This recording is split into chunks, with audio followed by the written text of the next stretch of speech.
केंद्रीय नागरिक उड्डयन मंत्री राममोहन नायडू किंजारापू ने शनिवार को बताया कि भारत के विमान बेड़े में मौजूद बोइंग 787 ड्रीमलाइनर विमानों की विस्तृत जांच एक्सटेंडेड स्क्रूटनी के आदेश दिए गए हैं।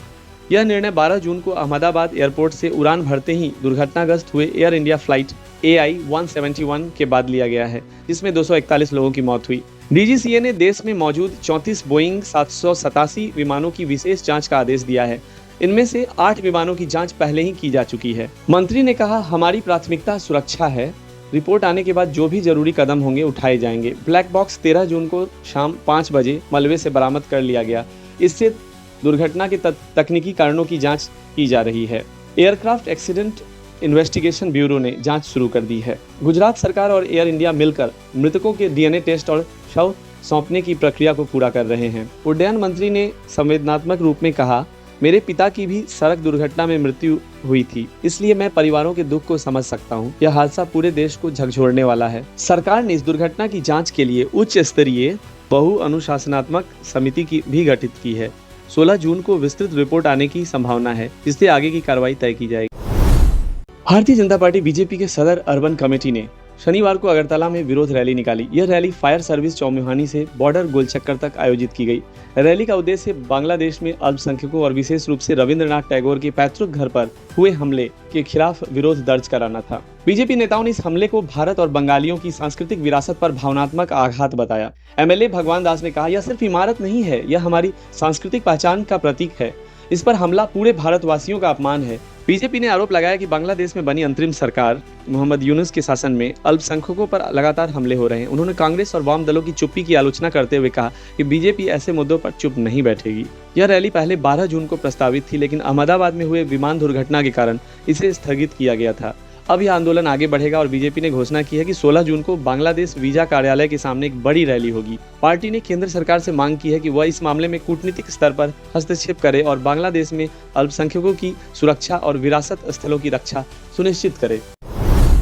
कांग्रेस पार्टी ने संयुक्त राष्ट्र महासभा UNGA में गाजा संघर्ष पर संघर्ष विराम प्रस्ताव के दौरान भारत के मतदान से परहेज करने को बेहद शर्मनाक बताया है। कांग्रेस ने सोशल मीडिया प्लेटफॉर्म X पर लिखा कि भारत ने हमेशा फिलिस्तीन के साथ सिद्धांतों के आधार पर खड़े रहने की नीति अपनाई थी, लेकिन अब वह गौरवशाली विरासत मलबे में तब्दील हो चुकी है। कांग्रेस ने आरोप लगाया कि भारत ने अपने सिद्धांतों को त्याग दिया और तेल अवीव यानी इजराइल के आगे झुक गया।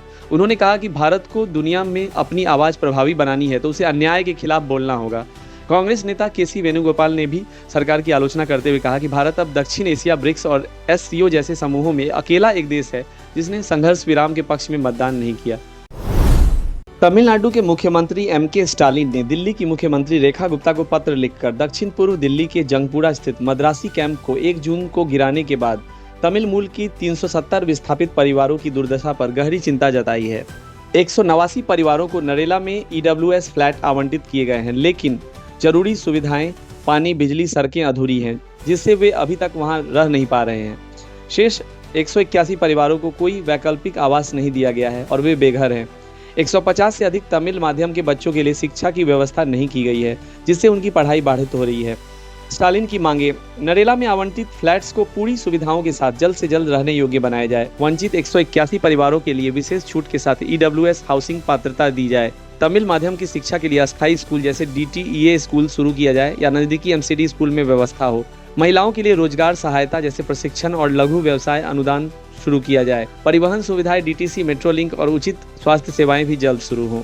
यह कार्रवाई कोर्ट के आदेश के अनुसार बड़ापुला नाले की सफाई के लिए अतिक्रमण हटाने को लेकर की गई थी, ताकि बारिश में जल भराव से निपटा जा सके। DM अनिल बांका ने बताया कि 370 अतिक्रमण हटाए गए हैं, जिनमें से 189 को पात्र माना गया है और फ्लैट आवंटित किए गए हैं, जबकि 181 को अयोग्य करार दिया गया है। PM स्टालिन ने यह मुद्दा मानवता की दृष्टि से गंभीर संकट बताया और दिल्ली सरकार से त्वरित राहत और पुनर्वास के उपायों की मांग की है। राजधानी में कैंसर की नकली दवाओं के बढ़ते जाल को लेकर ड्रग कंट्रोल विभाग ने सख्त रुख अपनाया है।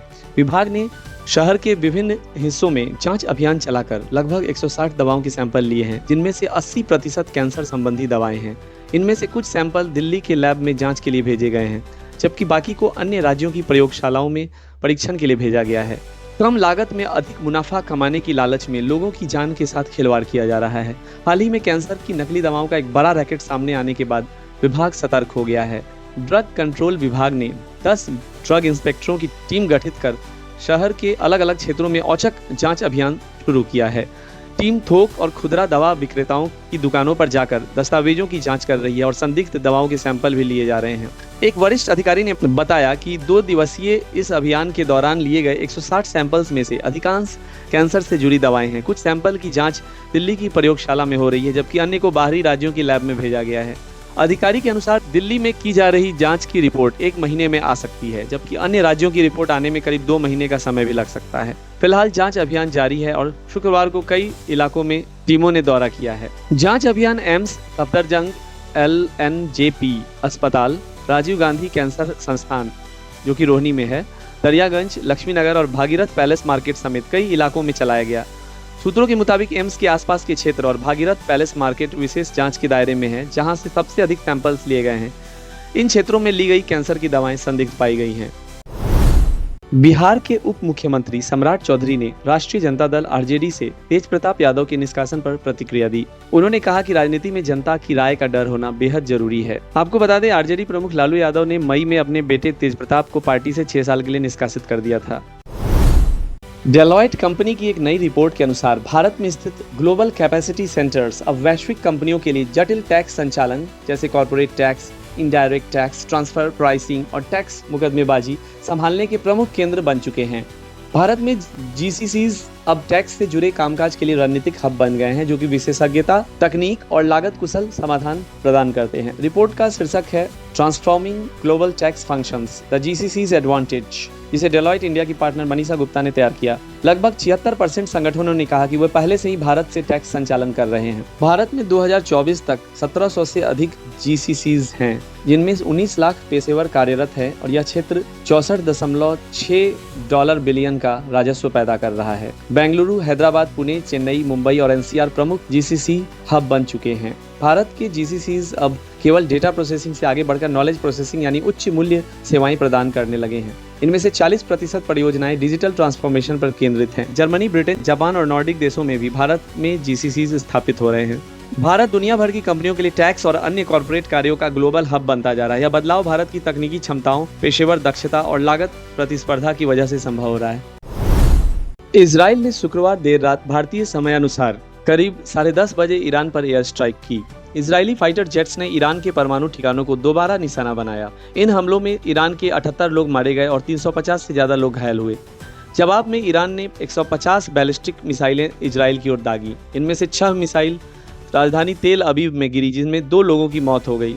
वहीं 90 से ज्यादा लोग घायल हो गए। ईरानी मीडिया रिपोर्ट्स में इजरायली रक्षा मंत्रालय को भी निशाना बनाने का दावा किया गया। यह हमला भारतीय समयानुसार शनिवार सुबह 7:15 तक जारी रहा।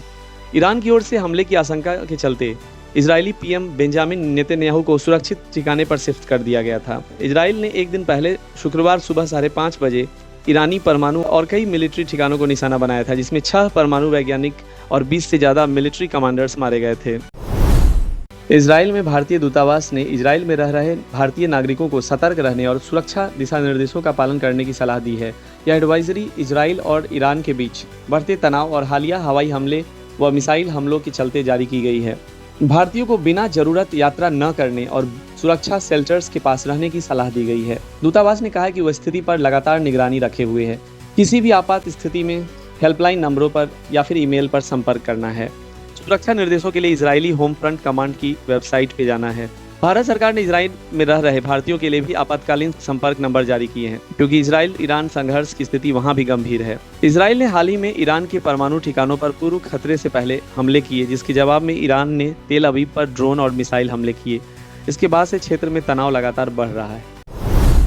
पूर्व भारतीय ऑफ स्पिनर रविचंद्रन अश्विन ने इंग्लैंड के खिलाफ 20 जून से शुरू हो रही 5 मैचों की टेस्ट सीरीज से पहले शुभमन गिल की टेस्ट कप्तान के रूप में नियुक्ति पर प्रतिक्रिया दी है। अश्विन ने पत्रकार बोरिया मजूमदार से बात करते हुए कहा कि गिल पर जिम्मेदारी और ध्यान का काफी बोझ है। उन्होंने कहा, अगर मैं उसकी जगह होता तो बल्लेबाज के तौर पर अच्छी शुरुआत करना चाहता, ताकि किसी तरह के सवाल न उठे। अश्विन ने इंग्लैंड की बल्लेबाजी की चुनौती पर जिक्र करते हुए कहा कि वहां प्रदर्शन करना कठिन है, लेकिन रन बनाने से गिल को आत्मविश्वास मिलेगा, जो कप्तानी पर भी असर डालेगा।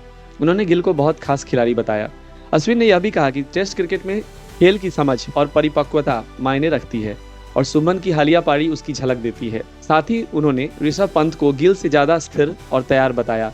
उन्होंने विराट कोहली के टेस्ट क्रिकेट से संन्यास पर कहा कि कोई भी खिलाड़ी खेल से बड़ा नहीं होता। विराट ने शानदार योगदान दिया, अब यह युवाओं की जिम्मेदारी है इसे आगे ले जाने की। अश्विन ने शुभमन गिल, ऋषभ पंत, यशस्वी जायसवाल और ध्रुव जुरैल जैसे खिलाड़ियों से कोहली और सचिन जैसी ऊर्जा और जुनून दिखाने की उम्मीद जताई। इंग्लैंड की सीरीज के match Leeds, Birmingham, Lord's Oval और मैनचेस्टर में खेले जाएंगे।